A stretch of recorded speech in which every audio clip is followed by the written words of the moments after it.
Hello बच्चों, क्या हाल चाल और सब बढ़िया। तो आज हम करने वाले हैं बच्चों हिस्ट्री का chapter number 8, the making of the national movement 1870s and 1947 के बारे में। आज हम इस वीडियो में समझने वाले बच्चों freedom is our birthright, हमारा जो स्वतंत्रता हमारा जन्मसिद्ध अधिकार है, इसके बारे में समझने वाले हैं।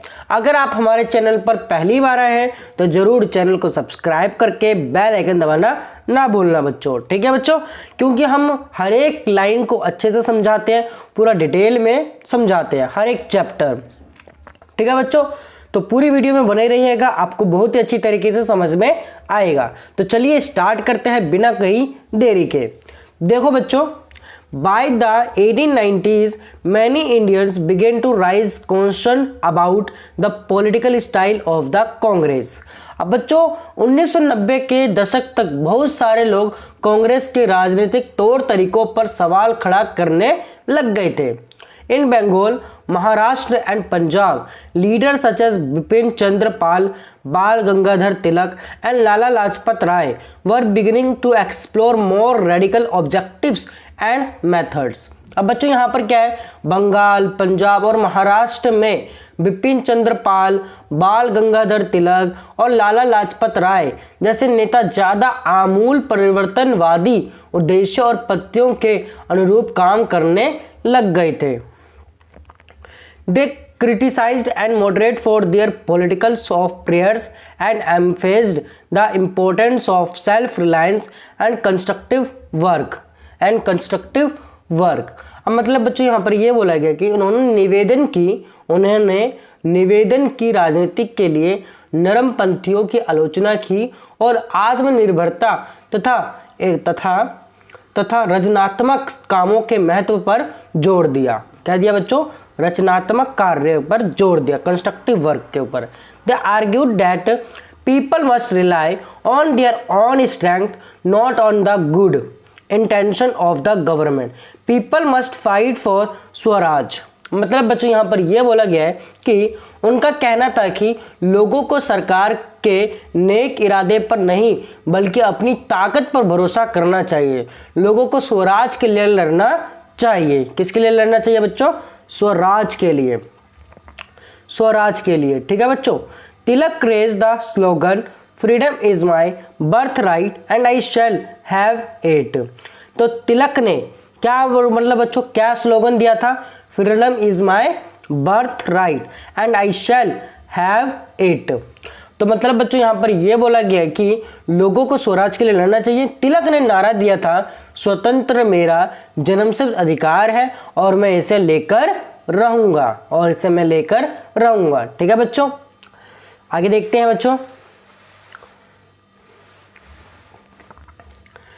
इन 1905 viceroy Curzon partition Bengal.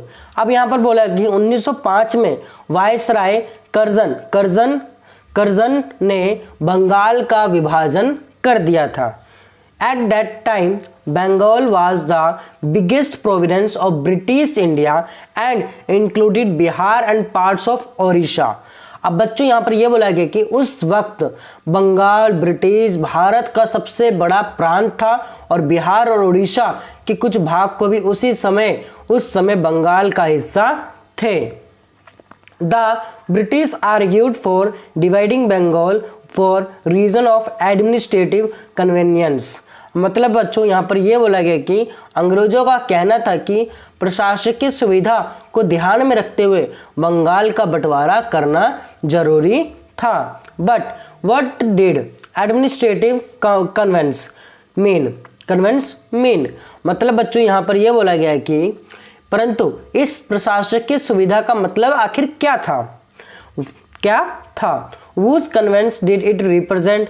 Clearly, it was closely tied to the interest of British officials and businessmen। मतलब बच्चों यहाँ पर यह बोला गया कि किसको सुविधा मिलने वाली थी? जाहिर है इसका ताल्लुक अंग्रेज अफसरों और व्यापारियों के फायदे से था, बिजनेसमैन के फायदे से था। Even so, instead of removing the non-Bengali areas from the province. The government separated East Bengal and merged it with Assam. मतलब बच्चों यहाँ पर यह बोला गया कि लेकिन सरकार ने गैर बंगाली इलाकों को अलग करने के बजाय उसके पूर्वी भागों को अलग करके असम में मिला दिया। किस में मिला दिया बच्चों? असम में मिला दिया।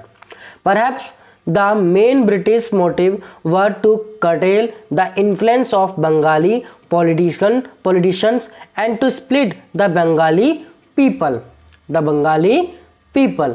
अब यहाँ पर क्या हुआ? पूर्वी बंगाल को अलग करने के पीछे अंग्रेजों का मुख्य उद्देश्य ये रहा होगा कि बंगाली राजनेताओं के प्रभाव पर अंकुश लगाए जाए और बंगाली जनता को बांट दिया जाए।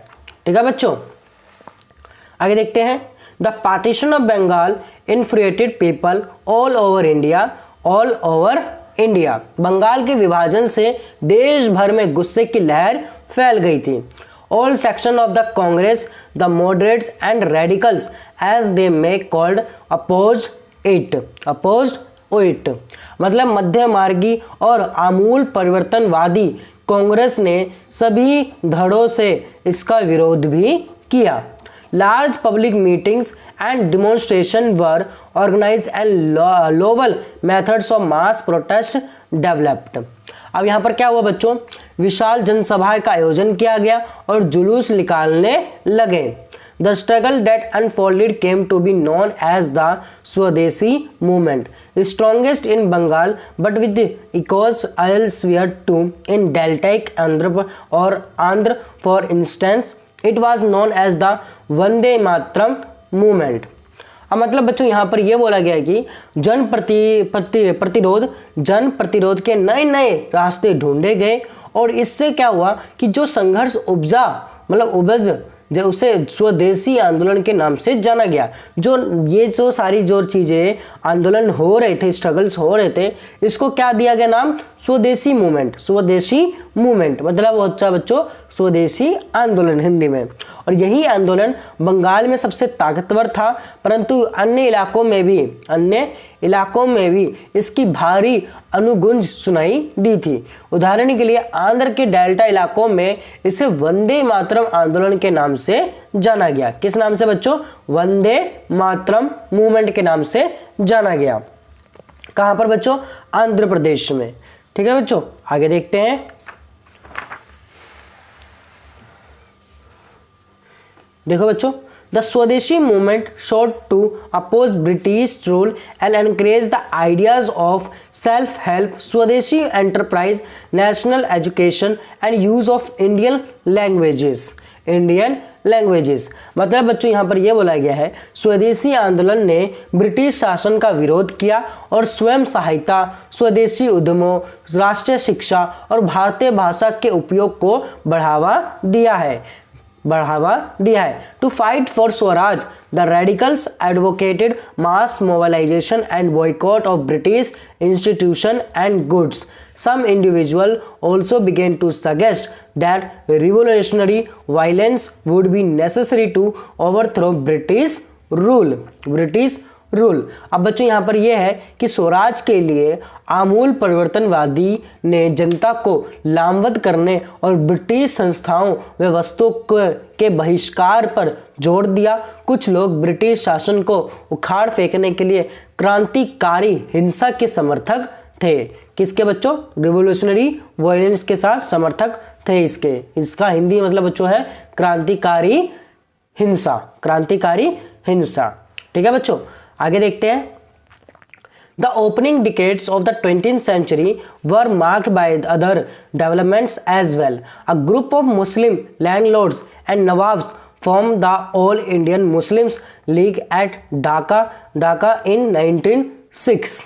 20वीं शताब्दी के प्रारंभिक दशकों में कई दूसरे महत्वपूर्ण घटनाएं भी घटी।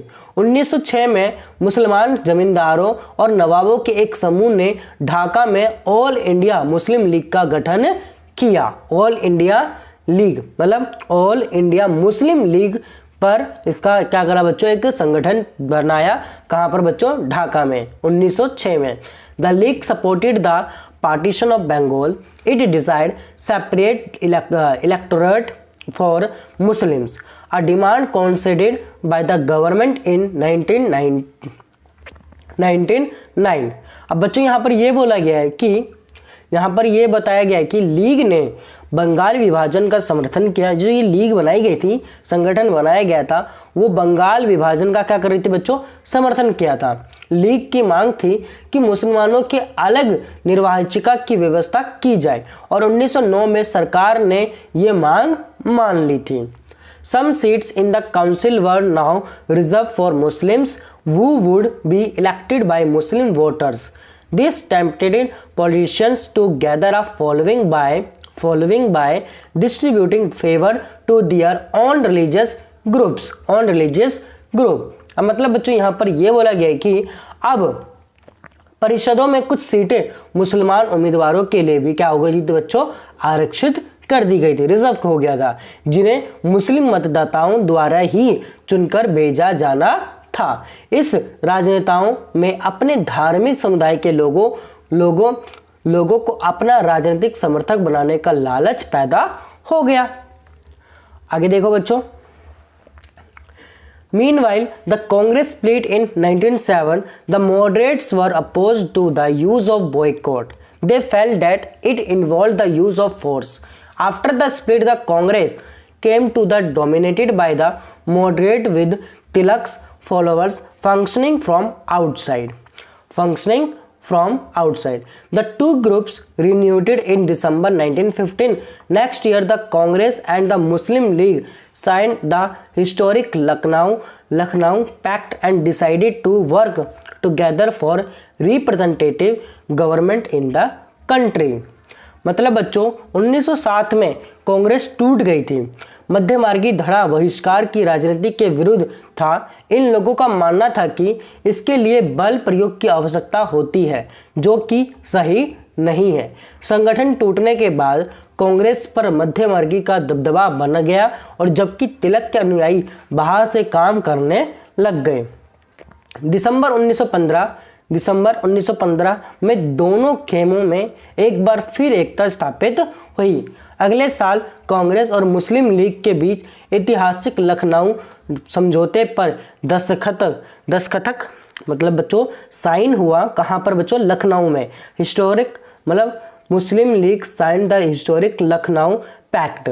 तो लखनऊ में एक दस्तखत हुआ और दोनों संगठनों ने देश में प्रातिनिधिक सरकार के गठन के लिए मिलकर काम करने का फैसला किया। ठीक है बच्चों, तो आई होप आपको ये जो यहाँ तक जो चीज़ें हैं, यहाँ तक कंट्री तक ये जो पूरा जो चीज़ हमने पढ़ा, फ्रीडम जो हमारी जन्मसिद्ध अधिकार है, आज़ादी, स्वतंत्रता, तो आपको ये चीज़ें समझ में आ गई होंगी। ठीक है बच्चों, तो उम्मीद करते हैं आपको यहाँ तक बिल्कुल अच्छे से समझ में आ गया है। अगर आप हमारे चैनल पर पहली बार आए थे, आपको अच्छा लगा समझ के, तो ज़रूर हमारे चैनल को सब्सक्राइब कर देना अगली वीडियो का नोटिफिकेशन पाने के लिए। अगर इसी चैप्टर के आपने पिछली वीडियो नहीं देखी है सारी, तो हमारी वीडियो जो अपलोड हो चुके हैं यूट्यूब पर इसी चैप्टर के, तो आप ज़रूर वो देख सकते हैं पिछली वीडियोस। ठीक है बच्चों, यूट्यूब पर अपलोड है और बिल्कुल ही फ्री है ये सारा। तो आपके लिए मेहनत हो रही है, आपसे बस एक ही उम्मीद करते हैं हम, सब्सक्राइब कर दीजिएगा और अपने दोस्तों तक ये सब चैनल को फैला दीजिएगा। ठीक है बच्चों, तो आज की वीडियो के लिए बस इतना ही। धन्यवाद।